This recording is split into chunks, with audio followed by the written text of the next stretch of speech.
Doctor হতে চাই, কিন্তু আমার মেধা নেই। আমি সায়েন্স নিয়েছি, আমার তো ম্যাথ নেই। আমি কি ফিজিক্স পারবো? আমি কি কেমিস্ট্রি পারবো? যারা এই কথাটি ভাবছো যে আমি সায়েন্সে দুর্বল, আমি কি ডাক্তার হতে পারবো? আমার স্বপ্ন কি পূরণ হবে?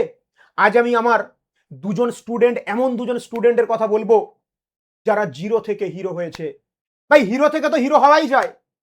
ভালো স্টুডেন্ট ভালো তো করবেই, কিন্তু যারা পিছিয়ে পড়া, যারা মনে করছে বিজ্ঞানটা আমি পারছি না, আমি ছেড়ে দেব, তাদের জন্য আমার এই দুই স্টুডেন্ট, তাদের জন্য আজ উদাহরণস্বরূপ।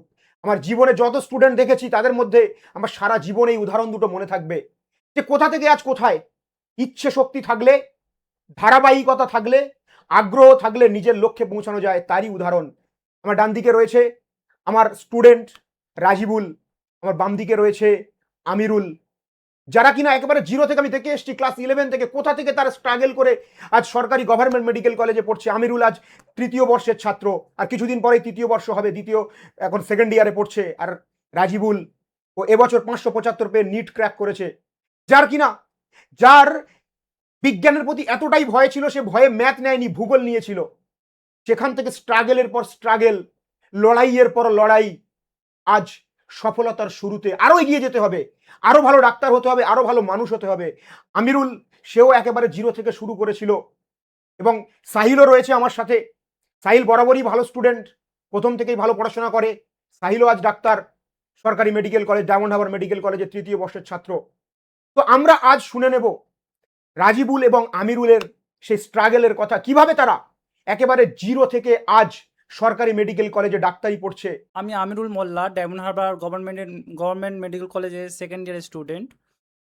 আমার স্ট্রাগল স্টোরিটা এরকমই ছিল যে আমি একদমই বিলো বিলো অ্যাভারেজ বা বলতে পারো যে বিলো লো একটা স্টুডেন্ট ছিলাম। সেখান থেকে আমি আজ এমবিবিএসে পড়ার একটা সুযোগ পেয়েছি। আমি 1 to 6 একজন ভালো স্টুডেন্ট ছিলাম, বাট 6 এর পর থেকে আমি 10 পর্যন্ত আমি একদমই পড়াশোনা করিনি। আমি একটা বইয়ের যে একটা পেজ আছে, কটা চ্যাপ্টার আছে, সেটা আমি জানতামই না।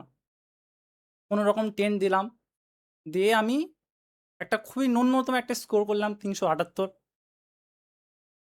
দিয়ে আমি ভেবেছিলাম যে আর্টস নেবো। ভাগ্যবশত আর্টসের সিট ফুল হয়ে গেছে এবং সায়েন্সের সিট ভ্যাকেন্ট রয়ে গেছে।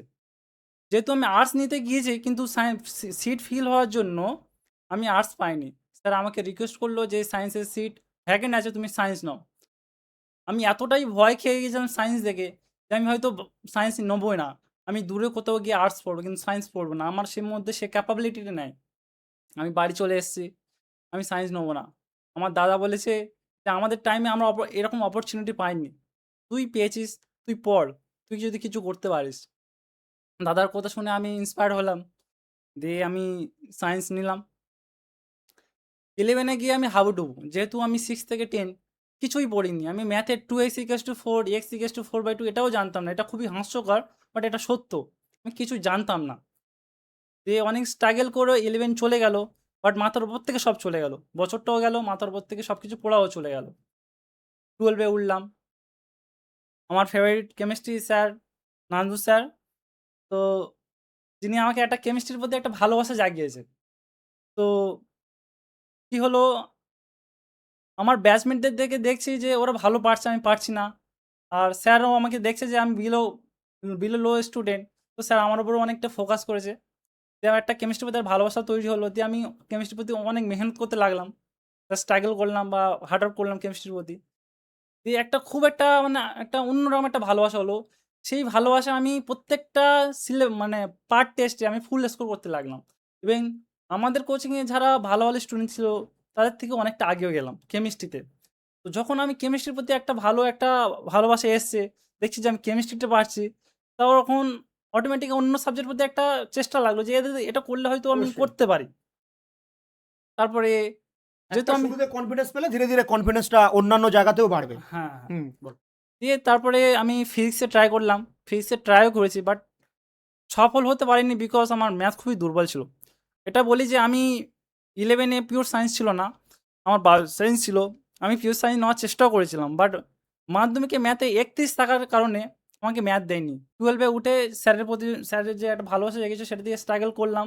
যে কেমিস্ট্রিতে অনেক ভালো পারফরমেন্স করলাম এবং বাকি সাবজেক্টগুলো ট্রাই করার ফলে একটা ভালো একটা ইয়ে এসছে, ভালো জায়গায় চলে এসছে। আমার মাধ্যমিকে ছিল 53%, সেটা উচ্চ মাধ্যমিকে 79%, অর্থাৎ কনফিডেন্স 26। লেভেল আরো হাই, হ্যাঁ, কনফিডেন্স লেভেল অনেকটা হাই হয়ে অনেকটা গেছে। হাই হয়ে গেল। মানে 26% আমি নিজেকে বাড়িয়েছি। তারপরে অনেক স্ট্রাগল করলাম। ফার্স্ট বারে রানিংয়ে ছিল 128, সেকেন্ড বারে অনেক স্ট্রাগল করে 378। এরকম ২-৩ বার বাড়িতে ট্রাই করে সেরকম পরিবেশ ছিল না।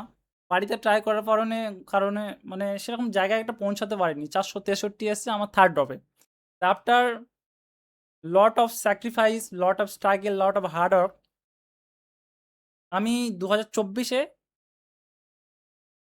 ভালো একটা জায়গায় পৌঁছাতে পেরেছি। ভালো একটা স্কোর, সম্মানজনক স্কোরে করতে পেরেছি। সেটা হচ্ছে 656। একটা মাধ্যমিকে যখন আমি সায়েন্সে ভর্তি হতে যাই, যে ছেলে কেউ ভাবতে পারে না যে হয়তো সায়েন্স নিতে পারবে বা কিছু করতে পারবে, সেই জায়গা থেকে আমি 656 গিয়ে এমবিবিএসে একটা জায়গা করে নিতে পেরেছি।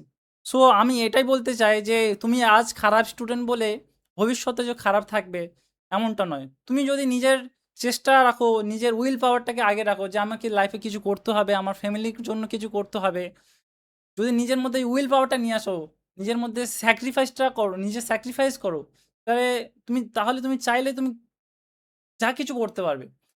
শেষ কথা হলো যে নিজের ইচ্ছে শক্তি, নিজের উপরে কনফিডেন্স, নিজের উপরে ধারাবাহিকতা আর নিজের কিছু করে দেখানোর ইচ্ছা, এটা যদি তোমার মধ্যে থাকে ভাই তুমি সাকসেস হবে, তোমাকে কেউ আটকাতে পারবে না। আর একটা কথা, সেকেন্ড কথা হলো দুটো ব্যাপার, যে তোমার মনে হচ্ছে তুমি আর 5টা ছেলের থেকে তুমি কিছুটা মেরিটের দিক থেকে পিছিয়ে, তাহলে তোমাকে পরিশ্রমটা বেশি করতে হবে ভাই।